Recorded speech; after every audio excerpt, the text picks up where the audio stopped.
Hi hello welcome to point of Venky. ఇప్పుడు నేను మీకు ఒక విషయం చెప్పిన, అందులో కొన్ని పాయింట్స్ కొన్ని మాటలు ఏవైతే ఉన్నాయో ఎగ్జాక్ట్ గా థర్డ్ పర్సన్ దగ్గర వేరే వ్యక్తి దగ్గర నేను విన్నాను అనుకోండి, అతనికి ఆ విషయాలు ఎవరు చెప్పినట్టు మీతో డిస్కస్ చేసిన కాబట్టి మీరే అన్నట్టు. ఎగ్జాక్ట్ గా ఇదే జరిగింది. మామూలుగా మనం ఒకరితో మాట అంటే ఆ మాట థర్డ్ పర్సన్ దగ్గర అంటే ఎవరికి చెప్పొద్దంటే అది తెలిస్తేనే మనకి ఎట్లనో ఉంటది. అట్లాంటిది సంవత్సరాల తరబడి కష్టపడి రాసుకున్న స్టోరీ లీక్ అవుతుంటే ఏ డైరెక్టర్ మాత్రం ఊరుకుంటారు చెప్పండి.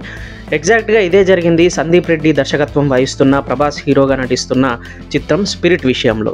మొదట్లో ఈ సినిమాకి దీపికా పదుకొనెను హీరోయిన్ గా అనుకున్న సంగతి అందరికీ తెలుసు. స్పిరిట్ లో దీపికా పదుకొనె ప్రభాస్ పక్కన అనేసరికి అందరికీ ఆబ్వియస్ గా హైప్ అనేది వచ్చేసింది, చాలా హైప్ పెరిగింది.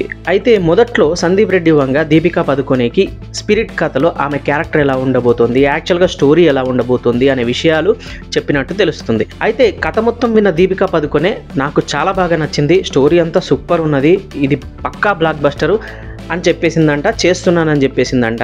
ఇక ఇవన్నీ పక్కన పెడితే ప్రభాస్ పక్కన నటించడానికి ఏ హీరోయిన్ మాత్రం వద్దంటుంది చెప్పండి. అందులోనూ సందీప్ రెడ్డి వంగ లాంటి డైరెక్టర్, ఆయనకి ఎంత హైప్ వచ్చిందో మీకు అందరికీ తెలుసు. ఈ రోజు సందీప్ రెడ్డి వంగ ఆయన పేరుని ఏ రేంజ్లో సంపాదించుకోండు, ఏ రేంజ్లో హిట్లు సంపాదించుకోండు అనేది మనందరికీ తెలుసు. తీసింది 1-2 సినిమాలే అయినా కూడా ఆయన ఈ రోజు హీరో అయిపోయిండు. అంటే ఒక డైరెక్టర్ హీరో అవ్వడం చాలా రేరు. సందీప్ రెడ్డి వంగ లాంటి డైరెక్టర్ అయితే అసలు తెర మీద కనిపించకుండానే, స్క్రీన్ మీద కనిపించకుండానే హీరో అయిపోయిండు. యాక్టింగ్ చేయకుండా హీరో అయిన డైరెక్టర్ నువ్వే. అలాంటి డైరెక్టరు సినిమా కథ నరేట్ చేస్తే ఆయనతో చేయడానికి ఎవరు మాత్రం వద్దంటారు చెప్పండి.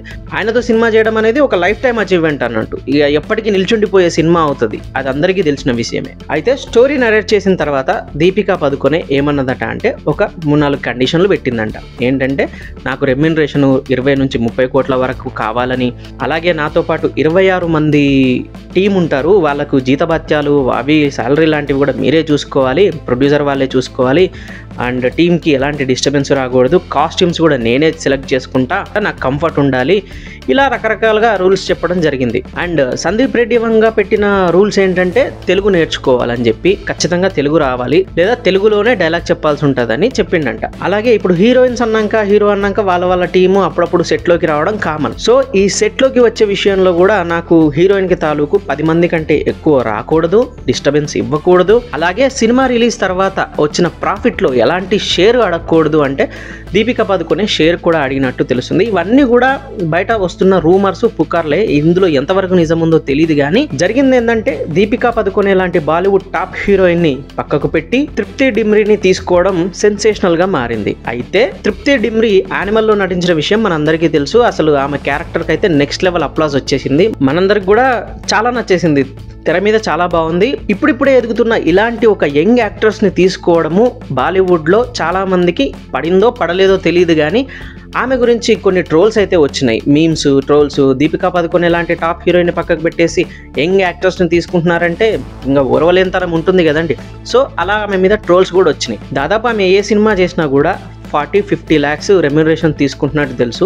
అయితే ఆమె సందీప్ రెడ్డికి షాక్ ఇచ్చింది. ప్రభాస్ పక్కన నటించడమే గొప్ప, మీరు చెప్పండి అనండి, నేను నటించేస్తాను, మీరు నాకు రెమ్యూనరేషన్ ఇవ్వకున్నా పర్లేదు, నేను నటిస్తాను, అసలు ఎలాంటి రోల్ ఇచ్చినా చేస్తాను అని చెప్పడం మర్చిపోయాను. సందీప్ రెడ్డి వంగ చెప్పిన మరో రూల్ ఏంటంటే 2 hours ఎక్కువ పని చేయాలని చెప్పి. సో 2 hours కాదు, నేను ఇంకా ఎక్కువ పని చేస్తాను, ఎంతైనా పని చేస్తాను అని చెప్పి తృప్తి డిమ్రీ ఒప్పేసుకుందట. సో దానికి సందీప్ రెడ్డి వంగ ఫుల్ ఖుషి అయిపోయిందంట.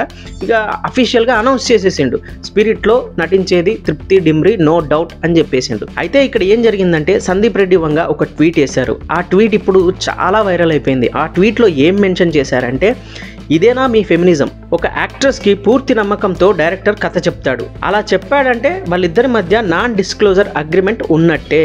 అంటే ఈ కథని వేరొకరి దగ్గర లీక్ చేయకూడదు, ఎవరి దగ్గర ఒక సీన్ కానీ ఒక చిన్న టాపిక్ కానీ లీక్ చేయకూడదు అనేది ఒక యాక్ట్రెస్ కి డైరెక్టర్ కి మధ్య కథ చెప్తున్నప్పుడు, నరేట్ చేస్తున్నప్పుడు ఉండే అగ్రిమెంట్. అలాంటి కథని, అందులో కొన్ని సీన్లని రివీల్ చేస్తున్నారు, లీక్ చేస్తున్నారంటే ఆయన ఎంత బాధపడ్డారు. ఆయన బాధ ఆ ట్వీట్లో తప్పు లేదనిపించింది. ఇప్పుడు దీపికా పదుకొనెకి సపోర్టా, సందీప్ రెడ్డి వంగ సపోర్టా అనేది పక్కన పెడితే, ఆబ్వియస్ గా దీపికా పదుకొనె కన్నా ఫ్యాన్స్ ఈ రోజుల్లో ఖచ్చితంగా సందీప్ రెడ్డి వంగకే ఉన్నారనడంలో ఎలాంటి డౌట్ లేదు. ఎందుకంటే అసలు సందీప్ రెడ్డి వంగ అని పిలవడం లేదు జనాలు, సందీప్ రెడ్డి వంగ్ గాడ్ అని పిలుస్తున్నారు, గాడ్, దేవుడు. సో సందీప్ రెడ్డి వంగని టీఎఫ్ఐ దేవుడిగా కొలుస్తున్నారు ఇక్కడ. అంటే ఆర్జీవీ తర్వాత ఆ క్రేజ్ తెచ్చుకుంది ఓన్లీ సందీప్ రెడ్డి వంగానే. సో సందీప్ రెడ్డి వంగ ఆ ట్వీట్లో ఏం చెప్పారంటే, మీరు ఇలా కథను లీక్ చేయడమేనా మీ ఫెమినిజం అంటే, ఇదేనా మీకు చెప్తుంది, ఇదేం డర్టీ పిఆర్ స్టంట్, మీరు ఏం చేసినా కథలో సన్నివేశాలు కాదు కదా, క్యారెక్టర్స్ కాదు కదా, నా మొత్తం సినిమా కథని లీక్ చేసినా మీరు నన్ను ఏం చేయలేరు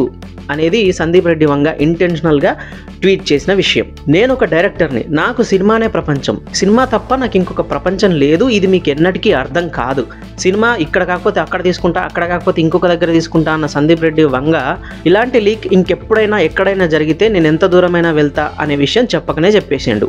ఈరోజు టీఎఫ్ఐ ఈ రేంజ్లో ఉంది అంటే దానికి కారణం క్రియేటివ్ స్పేస్. ఒక డైరెక్టర్కి, ఒక కథ రాసే వాళ్ళకి, ఒక యాక్టర్కి ఖచ్చితంగా ఒక క్రియేటివ్ స్పేస్ అనేది ఉండాలి, వాళ్ళకు చూస్ చేసుకునే చాయిస్ అనేది ఉండాలి. ఒక యాక్టర్స్ని కానీ, ఒక హీరోని కానీ, ఒక కమెడియన్ని కానీ, అందులో ఏ క్యారెక్టర్ అయినా చూస్ చేసుకునే హక్కు ఖచ్చితంగా డైరెక్టర్కి ఉంటుంది. ఒకవేళ కనుక ఏ యాక్టర్ అయినా లేదా ఇతర ఏ పరిస్థితులైనా కూడా ప్రొడక్షన్ వాల్యూస్కి ఎలాంటి డిస్టర్బెన్స్ వచ్చినా, ఆ లిమిట్లో కనుక కుదరకపోయినా, ఇద్దరి మధ్యలో అవగాహన కుదరకపోయినా ఖచ్చితంగా నో చెప్పే హక్కు కూడా డైరెక్టర్కి ఉంటుంది, ఇందులో నో డౌట్. సో బాలీవుడ్ అనేది ఇతర స్టేట్స్ వాళ్ళని అసలు ఎంకరేజ్ చేయదనే రూమర్ ఎప్పటి నుంచో ఉంది. ఇది నేనంటున్న మాట కూడా కాదు, ఈవెన్ మన మహేష్ బాబు గారు కూడా అన్నారు, ఏమని, బాలీవుడ్లో మీరు యాక్ట్ చేస్తారా అంటే బాలీవుడ్ కాంట్ అఫోర్డ్ మీ అని.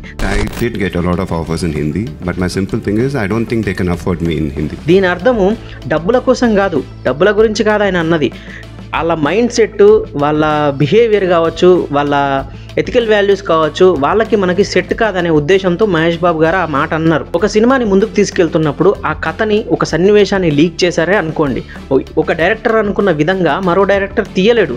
అందులోనూ సందీప్ రెడ్డి వంగ లాంటి డైరెక్టర్ తీసినట్టు ఏ డైరెక్టరు తీయలేడు.